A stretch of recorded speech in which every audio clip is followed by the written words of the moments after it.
L4L5 fusion surgery. కనుక ఇది ఎప్పుడు అవసరం మరియు అది ఎలా జరుగుతుంది? కాబట్టి మనం వెన్నెముకలో ఫ్యూజన్ సర్జరీ చేసినప్పుడు కొన్ని సూచనలు ఉన్నాయి.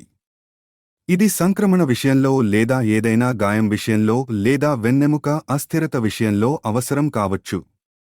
దీని అర్థం ఎముక ముందుకు జారినప్పుడు. ఇప్పుడు అది వెన్నెముక కీళ్ల వయస్సు సంబంధిత క్షీణత, అలాగే వెన్నెముక యొక్క డిస్క్ కారణంగా కావచ్చు. లేదా అక్కడ విరామం ఉంటే లేదా వంటి పరిస్థితుల వల్ల కావచ్చు.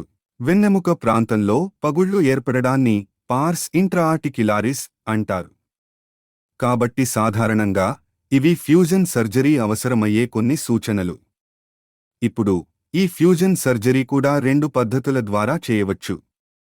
మొదటిది మైక్రోస్కోపిక్ పద్ధతి ద్వారా మరియు రెండవది మినిమల్ ఇన్వేసివ్ లేదా ఎండోస్కోపిక్ పద్ధతి ద్వారా.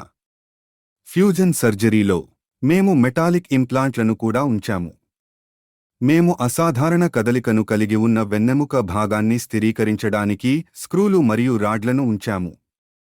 2 ఎముకల మధ్య వెన్నెముకను స్థిరీకరించడానికి మేము స్పేసర్ను ఉంచాము. ఇప్పుడు ఇలా ఫ్యూజన్ సర్జరీ చేస్తారు. మనం దీన్ని మైక్రోస్కోప్ లేదా ఎండోస్కోప్ ద్వారా చేయవచ్చు. మేము శస్త్రచికిత్స చేసినప్పుడు శస్త్రచికిత్స యొక్క విజయవంతమైన రేటు మరియు భద్రతను పెంచడానికి మేము నాడిని దృష్టిలో లేకుండా చేస్తాము. అదేవిధంగా మనం మినిమల్లీ ఇన్వాసివ్ లేదా ఎండోస్కోపిక్ సిస్టమ్ ద్వారా చేస్తున్నప్పుడు వెన్నెముక వైపులా చాలా చిన్న కోతలు వేసి మొత్తం శస్త్రచికిత్సను గొట్టపు వ్యవస్థల ద్వారా చేస్తాము. కాబట్టి L4L5 సర్జరీ లేదా ఫ్యూజన్ సర్జరీ అవసరమైతే మరియు అది సరైన కారణం మరియు సరైన రోగి కోసం చేస్తే ఫలితాలు చాలా బాగుంటాయి.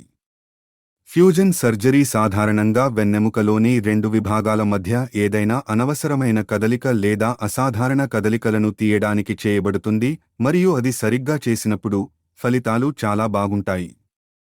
సాధారణంగా మేము రోగిని 2 నుండి 3 రోజులు ఆసుపత్రిలో ఉంచుతాము మరియు శస్త్రచికిత్స తర్వాత రోగి మరుసటి రోజు నడవగలుగుతారు. ధన్యవాదాలు.